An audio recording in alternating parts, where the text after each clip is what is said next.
Hindi question na buo yung figures dun sa GAA, okay? Hindi yun yung question. Ang question, yung BICAM, which is at the last stages of budget deliberation, bakit may blanco? So who supplied it? Okay? Ang sinasabi dito, if it is BBM who supplied the figure, that is illegal. It cannot be done that way. Now, if it is the technical working group, which is included in the BICAM report, na supposedly magsusupply ng figure, that is also not allowed. Napakatatanga. Nakakasabay ba kayo sa usapan? Diyos ko po. Kinakalit nyo kasi naging BBM supporter. Walang basihan. Diyos ko, ano lang, mabait lang si Pong Ungab at saka si PRRD when they were talking about yung fourth chamber. Yung sinasabi nilang fourth chamber. Basically, it is the lobbyists. Yung mga nagde-decide kung saan dapat mapupunta yung pera. And this is a certain group, very likely coming from the House of Representatives who would decide kung so, paano i-allocate yung pera. And this is actually illegal because it's supposed to be deliberated.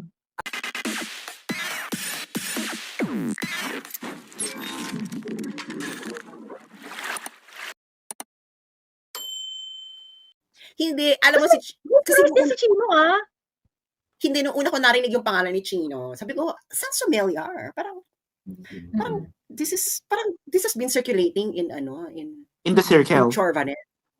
In the circle of like, di ba, di free thinker? Aminin mo yan. Kung you are in the circle, you have heard of the name. Charot. Yeah. Kasi may narinig akong ganyan, tapos nung nalaman ko pa na, Lasal ata si Chino. Lasal ba siya? Tama ba? Lasal si Megs. Lasal si Megs. Si Chino Almario rin kasi, parang Lasal din siya.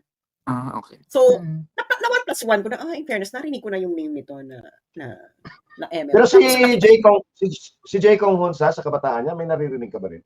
At hindi naman kasumpa. Nakakilala ng kakilala mo. Nakakilala mo ng kakilala. Ay, hindi. Baka feeling ko siya hindi siya. Certified to moisture din tong si J. Kong Hun, no? Uy, tanong mo kay Aiko. Pero itong si Chino, pero in fairness kay Chino, no, parang wala siyang record na may mga ex-girlfriends siya. Parang napakatino niyang lalaki na parang si Migs yung... Ito, meron siyang naging girlfriend na hindi masyadong maganda. Parang yun yung naging before si Migs, meron daw yung naging girlfriend. Hindi masyadong nakonsehala. Oo, nakonsehala. Tapos pero naging sila. Tapos love daw talaga yun ni Chino kasi natawag dito parang hindi agree yung parents pero they lasted for a couple of years yata. Taon din yung tinagal nila ganun. Talaga? Pero yung babae, hindi siya yung para siyang hindi yung artistahing dating, pero may dating naman yung babae, may dating. Pero hindi lang talaga ethnic beauty. Ethnic beauty ganun. Ayun. What? In fairness kay Chino, baka matino lang talagang lalaki si Chino. Baka lang, ha? Pwede. Oo. Well, ang doon, moisturized si Chino. Very moisturized. Hindi kasi may mga napanood ako ng mga videos niya noon, parang may mga nadudulas-dulas siya doon. Oo. Parang hindi ako sure. Parang napagayin ako. Parang hindi ako sure. Parang itong mga lalaki sa California. Sa San Francisco? Hindi San Francisco, as in general sa LA. Yung tipong... Kasi pag nasa LA ka, parang napaka-ambiguous naman ng mga lalaki dito. Parang hindi mo alam. Parang i-compare mo naman pag pumunta ka ng Arizona or ng Texas. Or ng, di ba? Or even New York, di ba? Parang hindi ka magdududa. Pero pag nasa LA ka, parang wait. Hindi ka sure parate. Yung tipo, bakit niya hinihingi yung number ko? Gusto niyo ba ako maging best friend? Parang ganon. Baka gusto magtanong kung ano yung gamit ng Anyway, ayan. Ang tawag dito, another thing na very, very, yung nitong kahapon, nag-live si, kahapon, nag-live si Kong Ungab, si PRRD, with Attorney Vic and Attorney Delgra, talking about the BICAM report of the BICAM report of the 2025 national budget.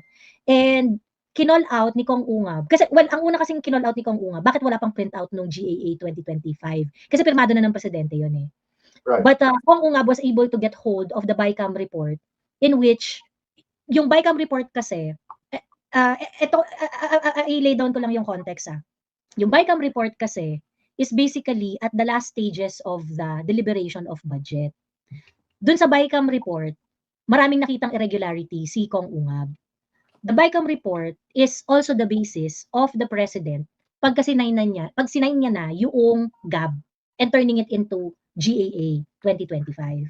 So, ang nakakaloka, merong dalawang major findings si Kong Ungab.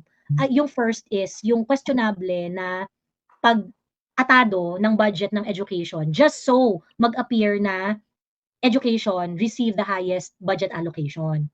At na sabi niya, hindi naman daw ito totoo dahil sa totoong buhay, it is actually DPWH which received the highest budget allocation. Ngayon, that's the first part. The second part is, meron siyang nakitang 13 na line item dun sa BICAM report that remove the amount na na-designate na for specific item and then leaving it blank. Leaving the amount to be decided by the technical working group. And so because this is at the last stages of the budget deliberation, it is questionable because kaya nga kayo na-deliberate kasi para ma-pinpoint nyo exactly the amount that's gonna go kung saan man yan pupunta. You cannot just leave it to your technical working group to fill in kung ano man yan. And so kapag ka na-translate yan into GAA 2025, who decided? Who decided the exact amount that's gonna go doon sa 13 items na ni-leave na blank ng BICAM? Ang dami kasing nagsasabi na hindi yung GAA supplied naman yung figures, ganyan. Yeah, supplied yung figures sa GAA. But the question is, bakit doon sa BICAM blank siya? Last stage na yun before pirmahan So who decided the exact figures? Joey, so question lang kasi medyo naguluhan ako dyan.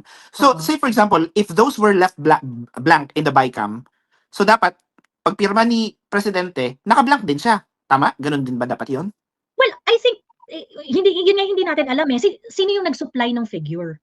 Kasi, kung yung BICAM report blank, at what point siya na-supplyan ng figure?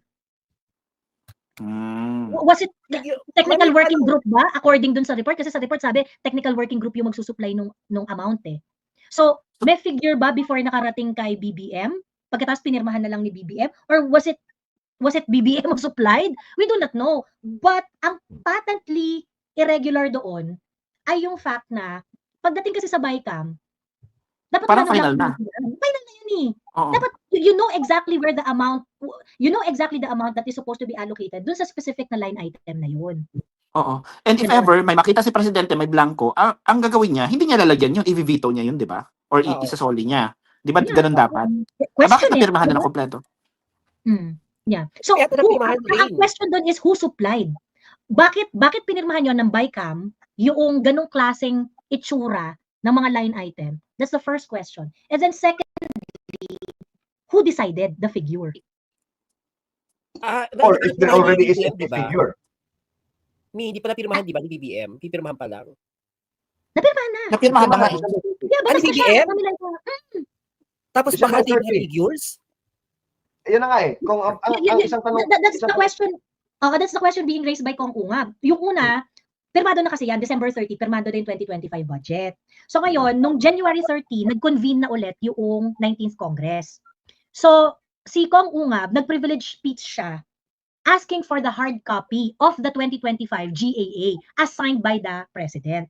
Kasi sabi niya, pagka ganito kasi, sa 15 years na experience ko sa Congress, first day, pagkapirma niyan, bago pa mag-start yung mag-open yung session from the Christmas break, provided na ng copy ang lahat ng mga congressmen ng pirmadong version ng yung GAA, yung batas na. But in this case, wali pa, hindi pa sila nabigyan. And so dun sa pag-ano ni Kong Ungab ng yung sa pagbusisi ni Kong Ungab, he doesn't have the GAA. I think wala pa rin yata hanggang ngayon. But he was able to get hold of the bicameral report. So yung pagbusisi niya dun sa bicameral report, meron ng mga lapses dun pa lang. And so Ang GAA nasa website ng DBM. Na-publish na. Na-publish na. Di ba kinumpay ko pa nga? Oo. DBM. Sabi ko, may sabi ko, di ba, minessage kita, Joey, bakit walang blanco? May mga blanco na. Ang blanco kasi ang BICAM. Which ang pinoint out kasi dito ni Kong Ungab, yung irregularidad dun sa BICAM mismo. Kasi in the BICAM, no? You are not supposed to leave, especially billions of pesos na mga amounts dyan, no? Na, kasi ang BICAM kasi, nire-reconcile nila eh. Yung House version, tsaka yung Senate version. So, dapat, Kaya meron na, January 2 pala na-upload na sa DBM eh. Yung January 2. January 2. Yeah, So, sorry kuya. ang tanong dyan, if it was left blank by the BICAM, then the BICAM, on those specific line items, ay walang silbi. Diba? Kasi they were supposed to reconcile both versions, whether it's the amount or the line item or the specific item, no? Pero why did they leave it blank? Sabi ni Fairchild, wag naman magpakabobo, open yung webs. Hindi nga yun yung question. Ang question nga, yung 2025, ang basis nun, BICAM report. Yung BICAM report, bakit may blanco? Third Fairchild. Diyos ko po naman, napakatanga naman ito eh. Ang point, yung 2025 na GAA, ang basis niya, yung sa BICAM report. The BICAM report doesn't have the figure. Who supplied the blank? At pagdating sa GAA, meron na siyang figure. So, sino nga nag-supply nun? Yun nga yung tinatanong nila, yun nga yung tinatanong nila kung ungab. At what point siya nalagyan? At sino ang nag-decide? Kasi nga, BICAM is the last stages of the deliberation. There should be no blank there. Ay, nag-deliberate at nagputa ng ilang buwan para i-determine ang allocation exactly per line item. And then yung BICAM kasi dapat kapag dumating kay BBM yan, dapat maayos na lahat. Ngayon kung pakante, hindi pwedeng maglagay ng budget si BBM doon. Ang ano lang ni BBM is either ibito niya or ibalik niya. Tama, no? Tama nga si Ms. Laika. He is in violation of the constitutional provision of the Congress's power of the purse. Kasi ang mga amounts ni BBM, ang kanyang ano lang is doon sa NEP, sa National Expenditure Program. Yung magtatatag ng mga amounts ay yung Congress. By leaving it blank for BBM to fill it up later after the BICAM report, no? Ay dinelegate na nila sa House yung power of the purse doon kay BBM, which is unconstitutional. Which is unconstitutional. If that's the situation, Kuya EB. If that's the situation, go ahead, Sas. Itong BBM supporter, kanino pa to? Puro kayo fake news, dapat alam ni Bato yan. Actually, hindi pinirmahan ni Bato yung BICAM. Dahil hindi siya sang-ayon dun sa BICAM report. Pati ni Bongo. Pati si Bongo, pati si Pia Cayetano, kasi nga ayaw nila yung AKAP, etc. Dito umakyat nga kayo para maliwanagan tayo sa problema ninyo. Hindi alam ito mga BBM supporters. Akit ka trend days, ano yung fake news? Ano yung puro kayo fake news? Hindi kasi kita mo itong mga BBM supporters. Alam mo naman nakikinig sa inyo? Kayo lang. Hindi nila kaya. Hindi question na buo yung figures dun sa GAA. Okay? Hindi yun yung question.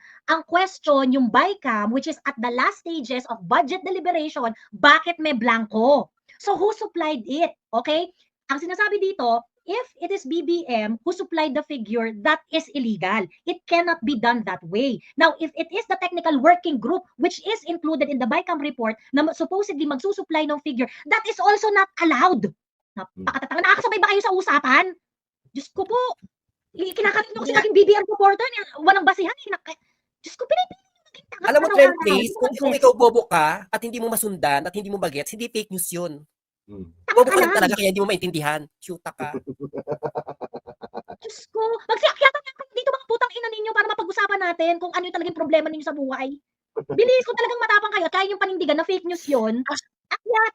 Panindigan ninyo, game. Kasi nga, ano din this is a fruit of the poisonous tree doctrine din ito eh.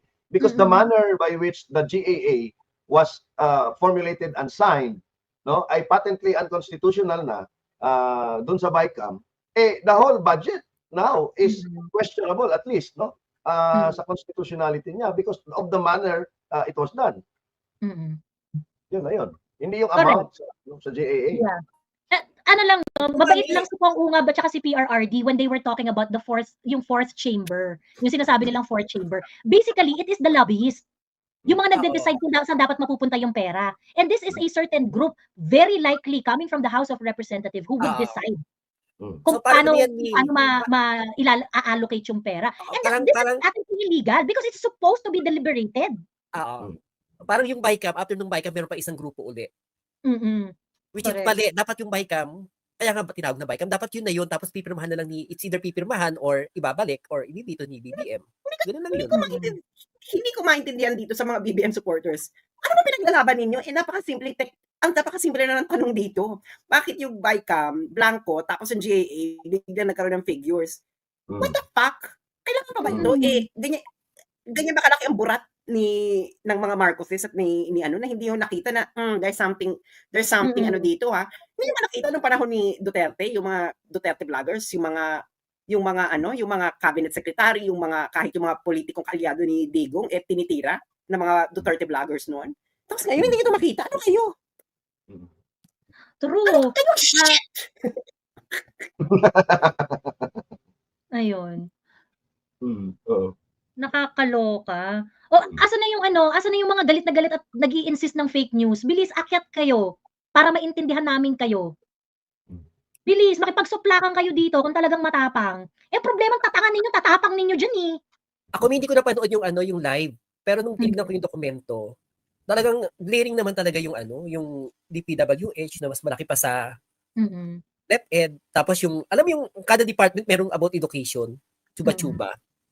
Para lang masabing mas malaki yung education kasi meron din sa mga iba't ibang department. Parang, naglulukuhan tayo. Ba't hindi niyo pa ipag-isahin yan? Tapos, yung special program na walang kahit anong special lang siya, tapos presyo ka, tapos amount agad. Wala specific na identification ng project. Oo. So, para sa akin, parang confidential yun. It cannot be that way, ha? It cannot be that way because that will be considered as pork. Yung hindi allocated properly, hindi identified yung pera for specific line item. Hindi yun po pwede. You cannot just decide later on what it is. Ganon. So ang tanong dito, at the last stage of the budget deliberation, why was it left blank? Yun yung question doon. Ngayon, sa part ni BBM, ito naman yung mga nakakagigil sa part ni BBM. Because the NEP is prepared by the DBM and the President. And basically, the budget is prepared in accordance with the program that they envision to be done for a certain fiscal year. And in this case, 2025. Ito namang si Bongbong, ang dami-dami doon na hindi nyo naman ni-request bakit mas mataas kaysa doon sa nire-request ninyo. O di kaya, mas mababa kaysa sa nire-request ninyo. Tapos ito si Bongbong, walang palag. Sindikato ito. Kung saan itong mga tarantado dito sa House of Representatives at saka dito sa legislature ay nagko-coordinate at nagko-cooperate dito sa when they try to fix the budget noong December, naging busy sila on how to comply with the constitutional requirement that the education sector will receive the highest allocation. So what did they do? Ito, pati yung mga yellows pinpoint rin to na bakit nyo inatado yung PMA at saka PNPA at inilagay ang budget sa education para magmukhang mas mataas yung education? Bakit nyo ginawa yun? Because never it was done in the past na yung mga institution na ito ay magiging part ng education allocation.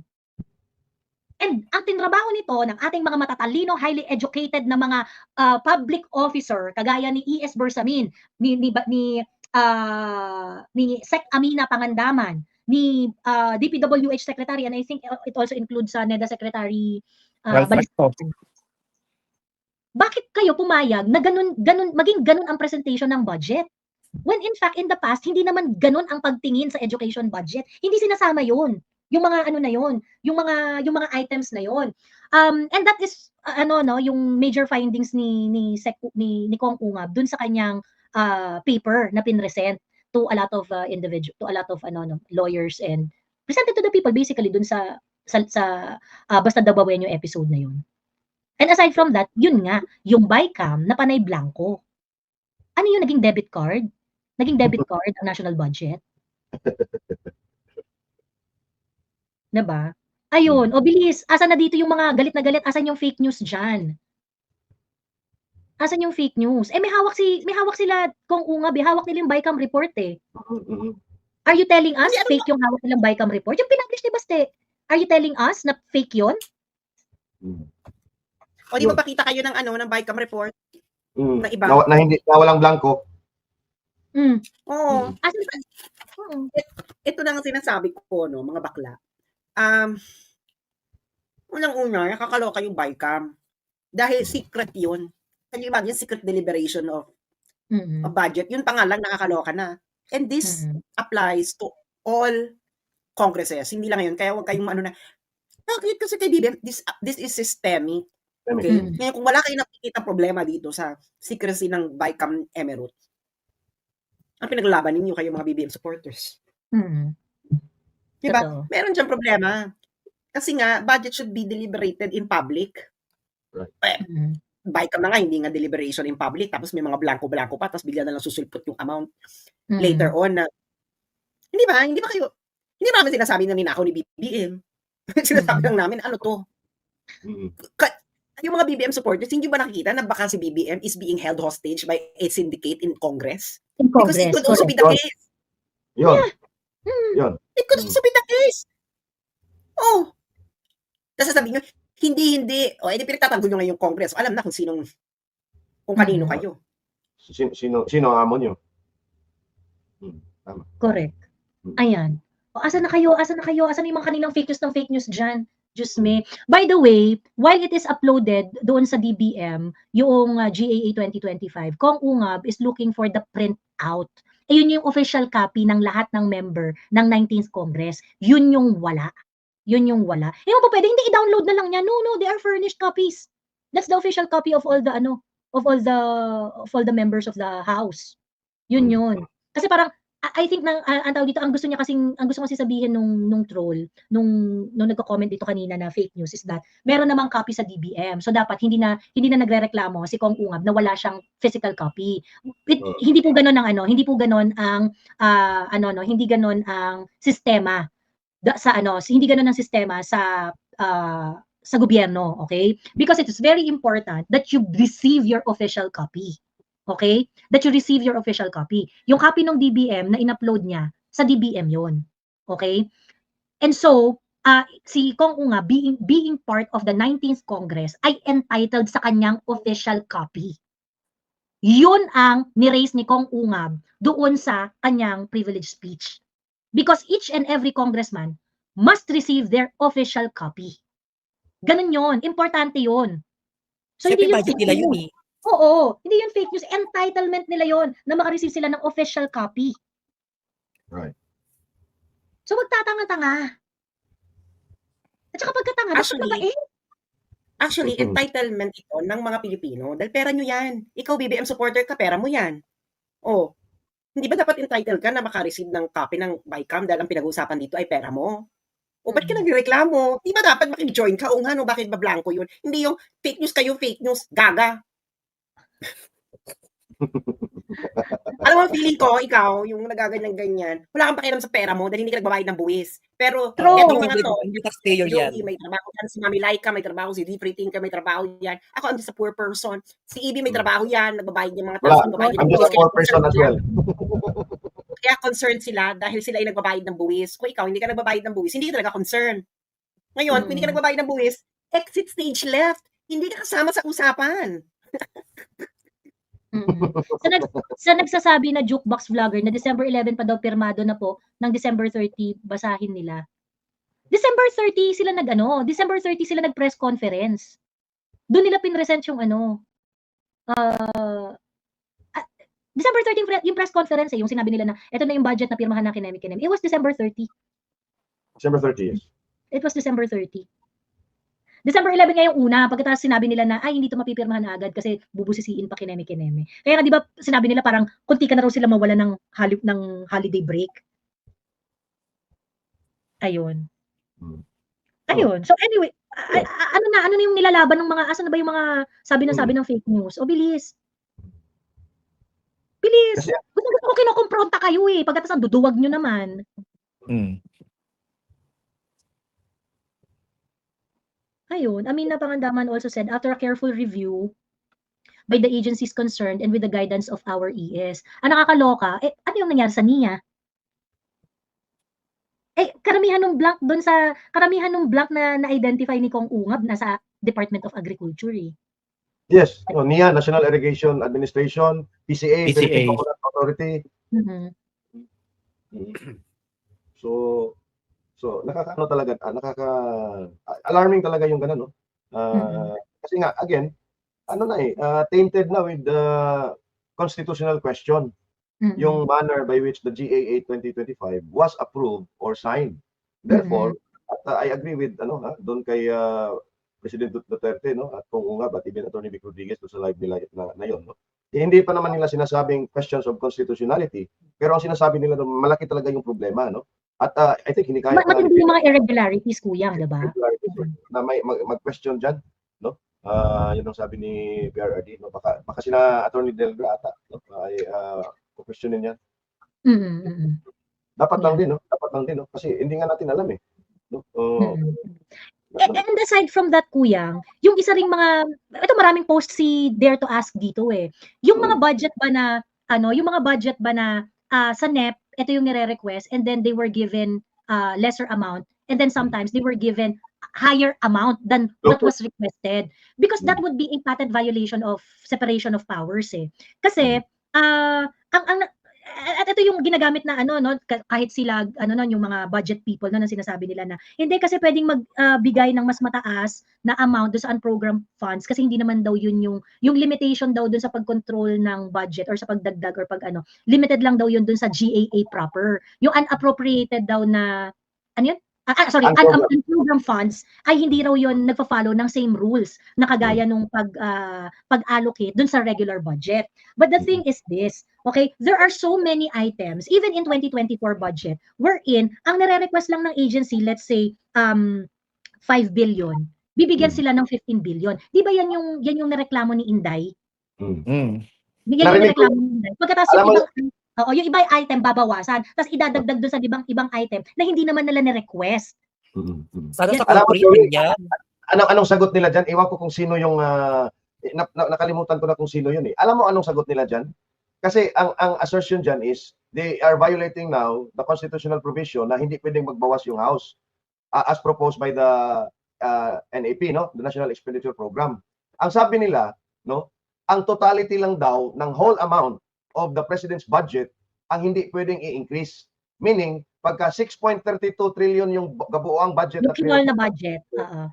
Hindi mo yan pwedeng gawing 6.33. Pwede mo lang gawin 6.20 or 6 trillion. Yun. Pero they can actually no? Allegedly, sa interpretation nila sa na yan, no? Na pwede nilang bawasan at ang within line item by line item daw. Yun ang which I find very very questionable, Kuyang EB. Kasi I agree. Which I find very questionable. Why? Because who's going to implement a budget that is not requested by the agency? Like for example, sabihin na natin na ang ni-request ng agency, ito example na lang to kasi ito pinost ko na to in the past eh. Si COMELEC, for the referendum and parang meron silang item dun sa kanilang NEP na ang nire-request nila is original na budget is, if I remember it correctly, please do not quote me on this, but this was also raised by Edsel Lagman at that time, na ang nire-request ng COMELEC is I think around parang mga 4 billion lang, and then they were given 12 billion pesos for that specific item. Ikaw si COMELEC, ikaw ang nakakaalam ng programa mo. Bakit ka bibigyan ng pera na mas mataas kaysa sa nire-request mo? How are you going to implement it? Who's going to implement the excess 8 billion if ever? Diba? Alam mo sa corporate, kakagulat, pwede kang bigyan ng, kung kami nga, pag magre-request kami ng budget, nagpapa-extra kami kasi alam namin talagang lagi namang ini-slash yan. And then kung halimbawa bibigyan mo ako ng malaking budget, parang bakit ito na yung project ko saan ko gagamitin yan? To think na kapag hindi ko nagamit yan, ipe-penalize mo ko. Exactly. Kasi parang inutang yan, tapos may tubo yan, tapos bibigay mo sa akin, hindi ko naman wala akong paggagamitan, di nasayang yung pera, revenue leak yan. Kasi tumubo yan na hindi nagamit. Mali mo na lang kung may paggagamitan ka, kukunin mo sa akin at gagamitin mo. Pero mali pa rin yun. Kasi dapat mag-request ka ng sarili mong budget, pag mo ipasok sa budget ko. Correct.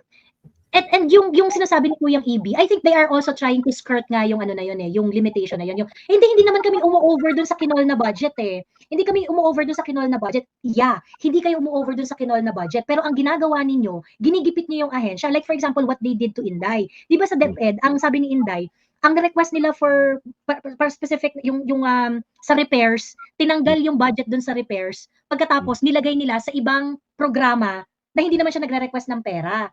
So basically, kung ikaw yung agency, ang ginawa sa'yo, tinali yung kamay mo. Doon sa programang pinropose mo, wala kang pera. Pagkatapos, dun sa mga programang hindi mo pinropose, binigyan ka ng pera, in which hindi mo rin naman may-utilize yun kasi hindi yun part ng programa mo. Tama. Then who's going to decide? The legislature. Diba? Yun yung mga pambababoy nila. I mean, this is above and beyond doon sa sinabi. And I think si Kong Unga, baka yun yung tinutukoy niyang part 3 niya eh. Doon sa kanyang mga findings. May ano Ayun, kasi yan. mas komplikado yun eh. Mas komplikado yun at mas technical yun. Unga is very, very capable in scrutinizing this kind of budget manipulation. Kasi appropriations yan for the longest time eh. Ano Kasi yan, appropriations yan eh. para sa akin, illegal yan ha. Yung magpapasok ka ng budget mo, hindi mo ba justify yung budget mo? Itatago mo sa budget ng kasamahan mo? Para sa akin, illegal yan. Dapat, mali yan. Parang, kasi, di ba parang kung may project ka, justify mo. Saan mo gagamitin yan? Ano mo gagamitin? Justify mo. Kung hindi mo ma-justify, ibig sabihin, may problema ka. Kumukupit ka, kaya lang ipapasok mo sa budget ng iba para hindi halata. Yan naman talaga eh. Kasi halimbawa, yung sa DepEd, may dinagdag doon sa isang programa na hindi naman hiningi. Pagkalaunan niya, lalapitan ka ng isang congressman dyan. Ito yung may extra pera ka dyan ha. Ito yung, di ba sinabi na rin ni Inday yan, di ba? So, yun na yun. Correct. So, yun yung ano nila. Tapos, sa tab ni Inday. Sa tab ni Inday nakalagay, di ba? O pagkatapos, pagka nagkaroon ng auditan dyan sa pera na yan, mga perang hindi naman ni-request ni Inday, pero binigay sa kanya, di ba? O, kaninong tab yun mapupunta? Kay Inday. Pati yung pagka merong nakitang mga irregularities dyan, yung COA, kanino isisisi? Kay Inday. Correct. O, diba? Ganun. May mga ano rito siguro, may mga marunong din sa budgeting. Tama ka. Kahit ako sa akin, ganito yung budget ito, isasama rito yung budget ng kabilang grupo. I-monitor ko ba yan o hindi? Hindi. O ibigay mo sa kanila. Kasi kung ipapamonitor mo sa akin yan, babantayan ko yan. At kapag hindi nila ginamit yan, i-escalate ko sila sa mga big boss. Hindi yung budget nyo, hindi nyo ginagamit. Matatapos na yung taon. Ano yung project nyo, hindi gumagalaw. Ngayon, kung sabihin nyo wag kong i-monitor, tanggalin mo sa akin yan. Hindi ko kukunin yung budget nyo. Kasi ayaw ko mag-justify yan sa end of the year. Tama. True. Ayun. Kupitan yan. Para sa akin yung ganyan, kasi bakit kailangan mo itago? Kung talagang kailangan mo yung pera at may paglalaanan ka, bakit hindi mo ma-justify? Bakit kailangan mo itago? Well, the mere fact na nilipat mo yung pondo sa isang proyekto na hindi naman hiningian ng ganoon kalaking halaga, speaks highly of the irregularity of the budget process at yung real agenda. No? At I'm pretty sure ang maraming makapag-confirm doon sa sinasabi nga ni Inday na hindi na lang may lalapit sa yung kongresista na ituturo yung sobra-sobrang budget na binigay nila sa isang programa ng at sila na ngayon ang magne-negotiate dyan. So kung anong gagawin, sinong mga contractors, ganyan-ganyan. So, yun talaga. Ano to, ganito pa rin tayo next year? At wala pa rin.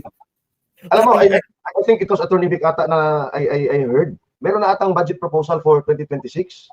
6.8 trillion daw. O yeah, kasi ano na yun, sisimulan na nila yan in preparation for the next budget season eh.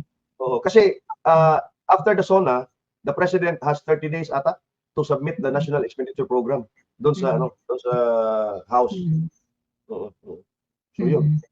Grabe, no? Oo. Hindi pa nga natin na-solve yung 2024. Ito na naman yung 2025. Tapos mag-uusap na naman tayo sa 2026 budget. Walang iya talaga mga puta. Talagang yung kaya, yung audit ng 2024, kailan kaya ilalabas yun? Kasi dapat mga August to October pa yan, Miss Laika eh. Yung sa previous year. Ang audit lalabas yan mga between August to October. Pero marami pa rin marami pa rin kuyang na yung audit ng 2023 wali pa rin eh. Yun na nga eh. Marami pa rin mga unresolved doon eh. Wala pa rin. May isang finlag which is very very interesting. May finlag Dare to Ask. And this would put meat doon sa problema tungkol sa loto. Because may post si Dare na minap niya yung audit ng PCSO ng 2022. 2022 so kalahating taon yan BBM administration na yan eh. And at that point, ito na rin yung sunod-sunod na merong nananalo sa loto. 22 billion, ang observation ng COA is that yung mga nanalo ng 2022 ay hindi identified kung sino ang nanalo. Exactly. Oo. Hindi identified kung sino yung nanalo. Maganda to na makita doon sa 2023 na audit at saka sa 2024 na kasi meron lang period may period para ma-claim yung pagkapanalo ng Oo. 1 year. Oo. May period yun kung kunwari 2022, sabihin na natin na hindi pa nakiklaim, ganyan-ganyan. But 22 billion na unclaimed. Na unclaimed na mga winnings. Anong nangyari doon? Kasi after 1 year. Hindi unclaimed. Hindi identified kung sino yung nanalo. Ayun. Kasi nga, Joey, nag-post na rin ako niyan nung kasagsagan ng Lotto, ano nga doon, nung una yan. 2023, August. Deliberations ng PCSO PAGCOR budget for 2024. Nung budget hearing na yon, no? Talagang nainis si Joey Salceda at sinuspend nga nila ni Stella Kimbo ang hearing nun kasi nga they flagged the PCSO, no? Na parang yung accounting nila shows that they are poised to lose some money by the end of 2023. Parang 2.2 billion loss ata yun, no? At ang sabi dun sa hearing na yon na accounting parang accounting error or accounting problem, no? So I don't know what happened to that. At ano yung accounting problem na yon at ano yung accounting issue na nakita at yun na nga. So talagang problematic talaga, no? Even yung Lotto nga, no? Na hindi naman yan confidential fund, no? Bakit hindi natin mabusisi yan, di ba? Yung winners. True. At parang January pa lang, umaariba na naman ng mga winners. Ay, grabe, Joey, no? I think the first 10 days, parang the first 10 days or the first 12 days ba yun? Yung ano ko? For the first 8 days ata, 4 yung nanalo ng jackpot. The first 10 may days. May post si MJ dyan eh. Parang last week yata. Oo. Parang every other day may nananalo. The first week. At sobrang swerte ng Pilipino sa Lotto, no? Pero sobrang malas sa gobyerno. Pero at ang very sad, Joey, the very sad truth na hindi nire-report at hindi binibigyang halaga nitong gobyerno ko, were the heinous crimes committed during the first 8 days or the second week of January. Yung rape and murder of innocent children, 4 years old, 6 years old, yung mga minors, and most 90% ata, or even close to all of them, no, ay pinatay nga matapos gasain. Tapos yung mga allegedly suspects, no, ay drug users, illegal drug users. So makikita mo talaga yung contrast na yung napapadalas yung headline sa Cebu, ano? Oh, yan na nga eh. Grabe. Okay. Hindi ako nakapag-post nito. I think 3 or 4 days ago ata yung missing 5-year-old boy natagpuan. Wala na, pugot na yung ulo. Wala ng ulo. At ang sabi nila parang tinanggalan pa rin ata ng laman. Oh. Parang gano'n, no? And then you have this grandfather, no? Na yung mga stepdaughters niya na mga minors ay ginahasa din daw, no? Age 14 and 17 ata, no? Tapos kagabi lang, no? Kahapon may nag-amok na isang drug addict, no? Na maril, 3 yung patay, isa yung critical. I don't know ano na yung sitwasyon doon.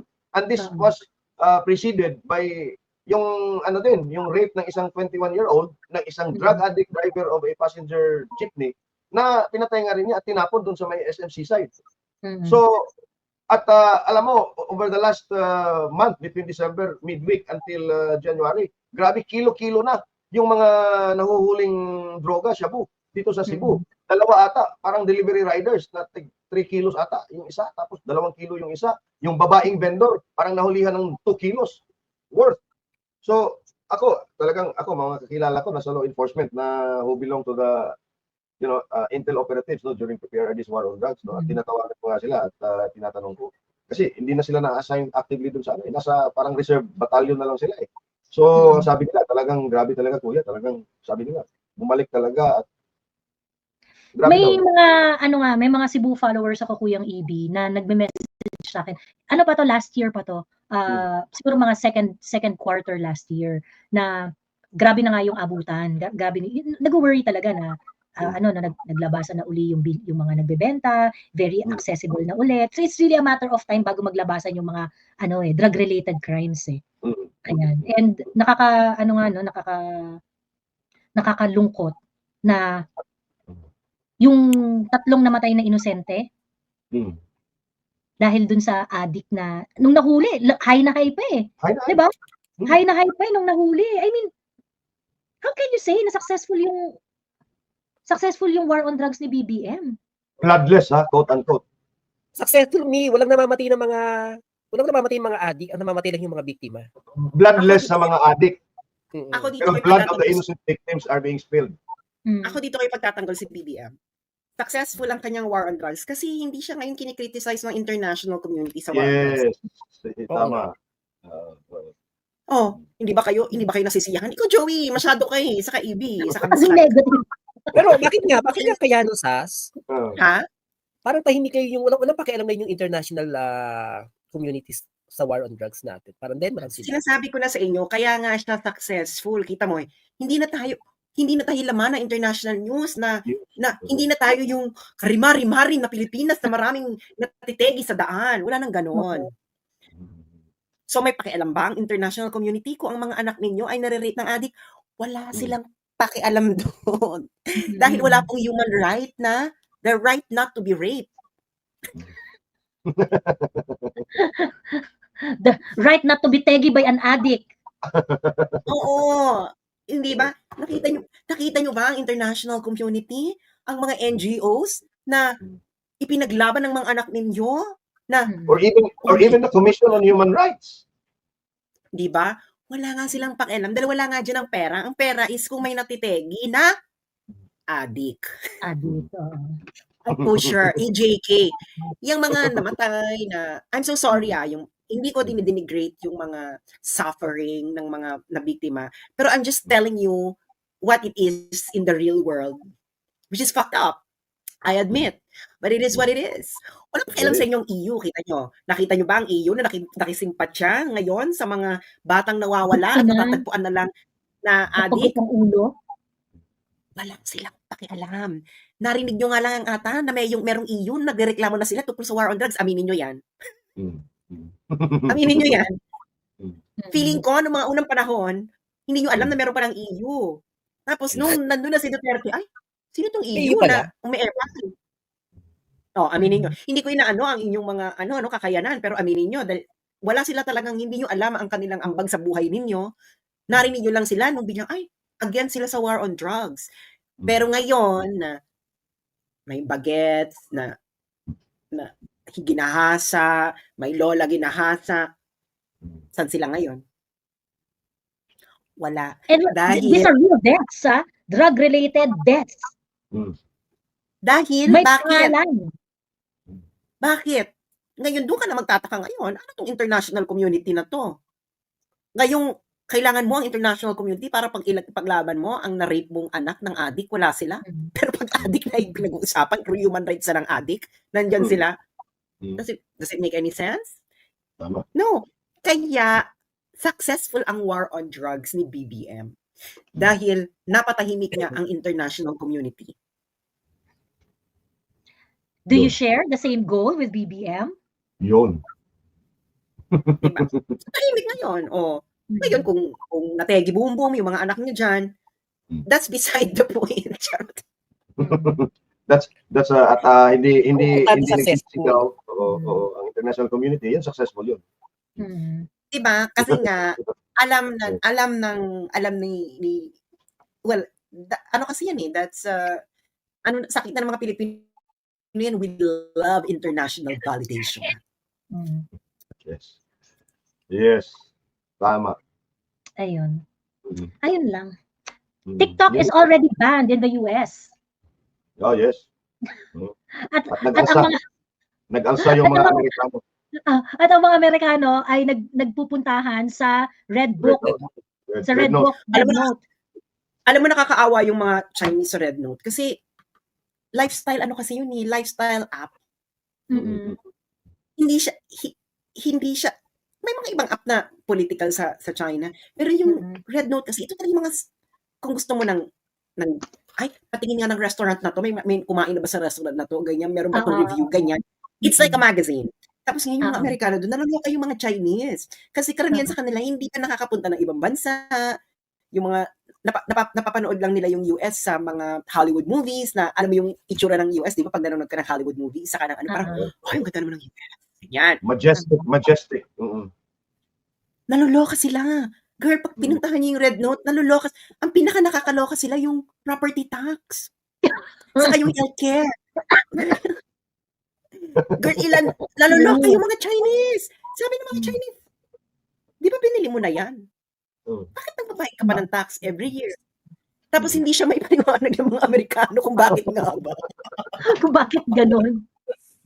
Tapos yung mga Chinese nagpapaka, para saan ba yan? Tapos sabi nila, syempre kailangan ng gobyerno ng alam mo parang sa road. Rondo, ganyan. Ganyan, di ba? Di ba may income tax? So bakit? May property, kailangan ng property tax. Girl, hindi nila maintindihan yung konsepto. Pati yung healthcare. Sabi nila, pinapahit ka na ng tax. Bakit? Ang laki pa rin ng personal ninong gasto sa healthcare. Sabi ni Miss Fangirl, curious ako bakit wala silang property taxes. Kasi kasi ganito po, sa China kasi and in Vietnam, land is owned by the people. So, land is not considered property. By the people. The state is the people. Yeah, communally. The state is the people. So the land is collectively owned by the people. Yun nga yung transition from feudalism to capitalism, to socialism. So inabolish na nila yung individual ownership of land. Okay? Because that's feudalism. No, that you can individually own land, that's feudalism. Ngayon, inabolish na nila yan. Ngayon, ano yung concept na ng property? Ang concept na ng property, kotse mo, property yan. Yung condominium unit, property yan. Yung building na tinayo doon sa land, that's the property. Pero the land is owned by the people. Kaya you cannot own, no one can own land in Vietnam and China, even their own citizens. Naintindihan nyo na. So what happens? The land is leased. So nililist mo yan sa tao because it's owned by the people. So nililist yan and the government is the administrator of the ownership of the people. Yan. So ngayon, property tax in I don't know if this is the same as well in Vietnam. Perhaps it is. Property tax in China is just like tax in anything that you buy. You pay, it is already included in the purchase and after you paid it, that's it. Nagigets ninyo? So, halimbawa, bumili ka ng telepono dito sa China, nandun na yung tax sa presyo. Ngayon, yung sa property nga lang, yung sa bahay, kasi sa China, mababa lang siya, pero pwede mo siyang bayaran. For example, okay, babayaran ko siya within 5 years. So, pwede mo siyang i-prorata kung hindi mo siya kayang big time. Pero after na bayaran mo na siya, that's it. Kasi kasama siya sa purchase. Kaya ngayon, hindi nila maintindihan. So, hindi nila maintindihan yung concept. So, pag hindi ka nakapagbayad, hindi nila maintindihan, sabi, so, hindi mo siya property. Ganun nila. Tapos yung mga Amerikano, may mga comment pa nga doon na parang, hala, dito sa Amerika, pati utot mo, may tax. Kaya hindi nila maintindihan. Tapos, ganyan. So, hindi nila, bakit ganyan? Sabi, di ba may income tax kayo? Oo. Bakit kailangan pa ng yearly property tax? Di ba yung income tax ang pondo ng gobyerno para sa social services? Kaya hindi siya mapaliwanag ng mga Amerikano. Tapos yung mga Chinese naguguluhan kasi hindi nga nila gets yung konsepto na parang, sabi niya, bakit? Tapos tinatanong pa nila na, so pwede kang mapaalis sa bahay mo pag di ka magbayad ng property tax. Yes. Sabi, pwede daw pala. Di ba maiinit ka? Sabi ng Chinese. Oo. Pag kunwari, sabi ng mga hindi ko magbayad ng property taxes, for-forfeit yung property. In order to satisfy the US. Yeah. Sa US yata dalawang taon lang or 3 taon na hindi ka makabayad, halimbawa na overlook mo. Wala na. Magugulat ka na lang na ito nga, pag meron pang mga special assessment, yung hindi property tax yung mga special taxes na i-apply doon sa property mo at hindi ka nagbayad, evicted ka rin. Right. Tapos yun ang hindi nila maintindihan. Yun ang hindi nila maintindihan. Sabi, bakit ka paalisin? Tapos nagtatanong pa yung mga Chinese, baka naman gagawa ng road. Kasi ganun sa China na pwedeng i-appropriate yung land para gagawa ng road. Pero sometimes hindi nag-give up yung property owner. Kaya may makikita ka sa China na may bahay sa gitna ng kalsada. Ngayon, ang tinatanong nila, so pwedeng halimbawa na wala ka ng trabaho, wala ka na pambayad ng property tax. So sabi nila, so pwedeng wala ka ng trabaho, wala ka pambayad ng property tax, papaalisin ka sa bahay mo. Sabi ng mga Chinese. Ano naman ang buhay nyo dyan? Di ba ganun yung mga comment ng mga Chinese? Buhay nyo dyan! Pero yung nakakaaliw doon yung healthcare joke. Hindi na nila maintindihan. Sabi niya, paano yun? Kung gusto mo muna mag-take a break, ayaw mo magtrabaho, diyan ka muna sa bahay mo, tulog-tulog ka muna. Paalisin ka, hindi ka nagbabayad ng property tax. Kasi yan, di ba? Ginagana niya parang, So, hindi mo siya property. Tapos hindi talaga siya maipaliwanag ng mga Amerikano kung ano yung point. Na parang, parang tapos naguguluhan talaga sila na parang, wait, meron, tapos sabi pa ng mga, tapos hanggang dumating na yung point na yung mga ibang Chinese sabi, sandali, baka na mapropaganda lang ng gobyerno natin. May nag-post na ng ganon. May nag-post na ng ganon. Sabi, this is being spread by the Chinese information officer. Totoo ba to? Is this correct, my American friends? Na meron kayong property tax. Naloloko yung mga Chinese. Hindi kasi yung mga Chinese, alam nila kasi kung propaganda yung Sila kayo nag-self-doubt. No? Hindi kasi yung mga Chinese, nasanay na sila na pag it's too ridiculous, it's government propaganda. Right. Ganon sila. Ngayon, ito, parang the concept of property tax in the US is too ridiculous for them. Kaya feeling nila na propaganda lang to ng gobyerno natin. Alam mo yun? Alien to them.